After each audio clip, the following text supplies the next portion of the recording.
this was no ordinary cloudburst. Of all known storms, this was the worst. Oh, it rained every day, it rained every night, but the old Gopherwood Ark was weathertight. How it did rock and roll once it left the land.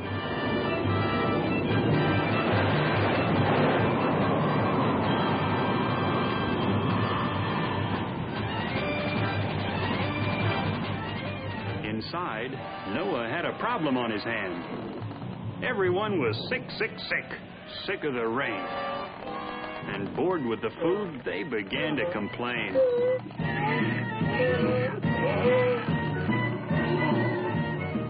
Some even said, "We've been in some boring places, but here, day after day, the same old tired faces."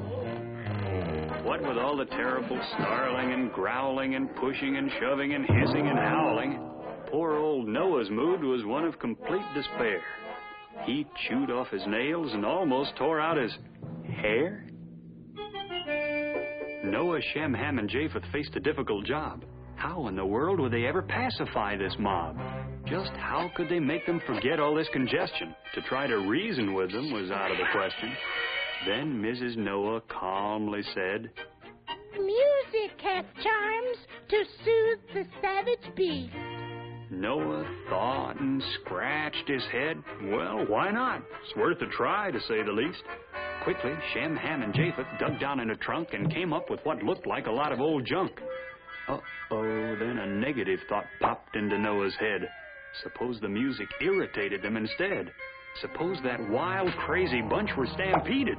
Holy cow, that would be all that he needed. But then, when he heard how those sons of his played, his doubts disappeared. He knew they had it made.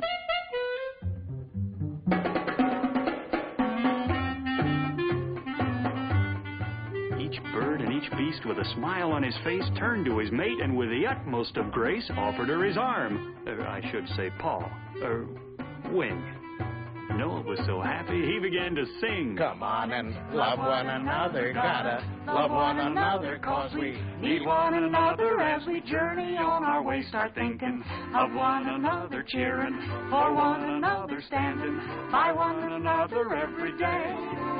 When there's a storm to weather, surely you'll note that we are all together in the very same boat. So come and sing while it's raining, laughing, dance while it's raining, give up all our complaining, and we'll chase the clouds of gray. It's fun to love one another, really, love one another, truly, love one another all the way.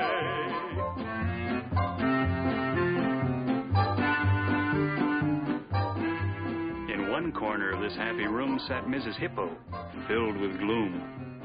Though Harry Hippo was having the time of his life, not so his wife. She was having a jealous fit while old Harry danced and made a hit with all the females in the place. What a disgrace.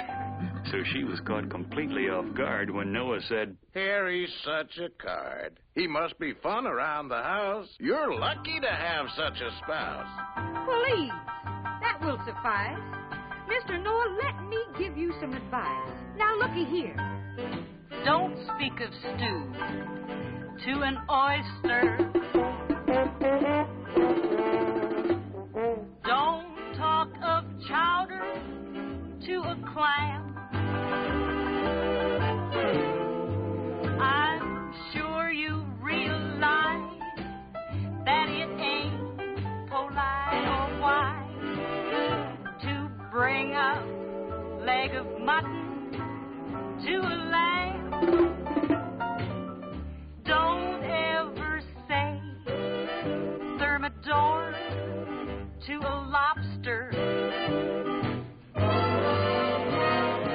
If his lifelong friend you want to be,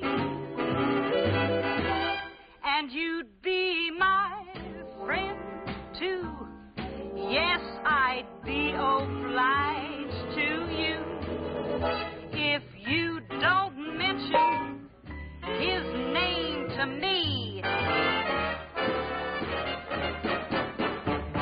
Don't speak of traps to a gopher.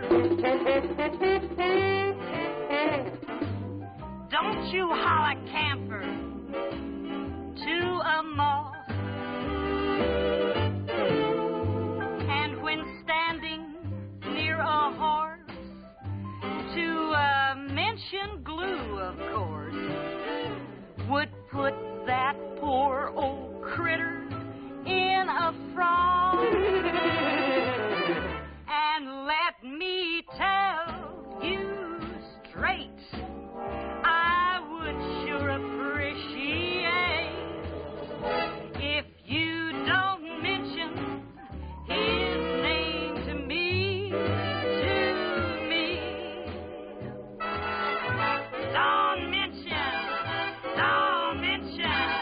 Don't mention, you know who to me. Now, my dear, that's no way to act. Everyone knows for an absolute fact when he's dancing with someone else in his arms, he's only dwelling on your charm. So round, so firm, so graceful. Who, me? When you see him whisper in someone else's ear, he's raving about you, my dear. How beautiful, how ravishing. Who, me? And when he smiles at someone new, he's thinking no one can compare to you. It was love at first sight. Who, me? Yes, your Harry is true to you. Then I've no cause to be blue. Where have you been hiding all my life? Oh, Harry, you say the cutest things. Who, me? It's fun to love one another really, love one another really, love one another all the way. It rained and rained and rained, and it rained some more. Then it really began to pour. I mean pour. 40 days and 40 nights in all. There never was such a squall. The wind whistled and howled and blew, and the tempest grew and grew and grew. From wave to wave, the ark was tossed and hurled. This tiny boat with the entire population of the world. Then, just as quickly as the storm had started, the downpour stopped. The big black clouds departed. Old Noah sent forth a dove into the air.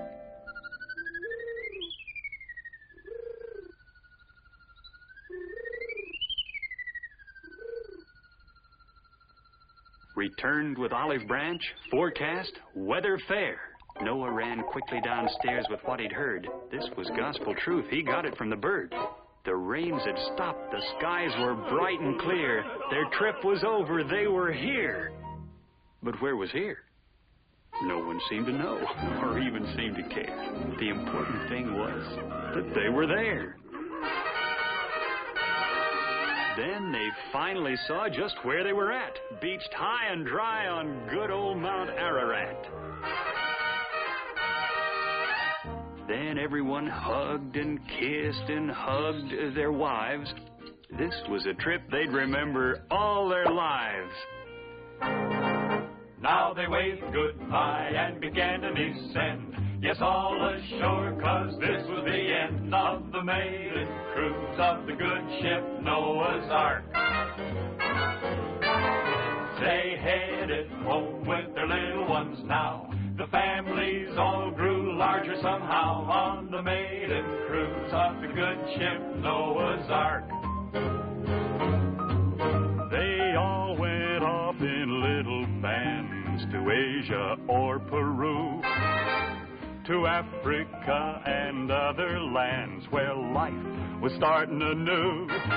Now they all could brag every place that they'd go. Our family came over, you know, On the maiden cruise of the good ship Noah's Ark.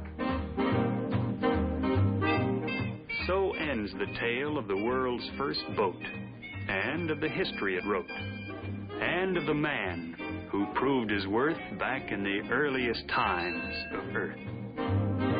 It was the maiden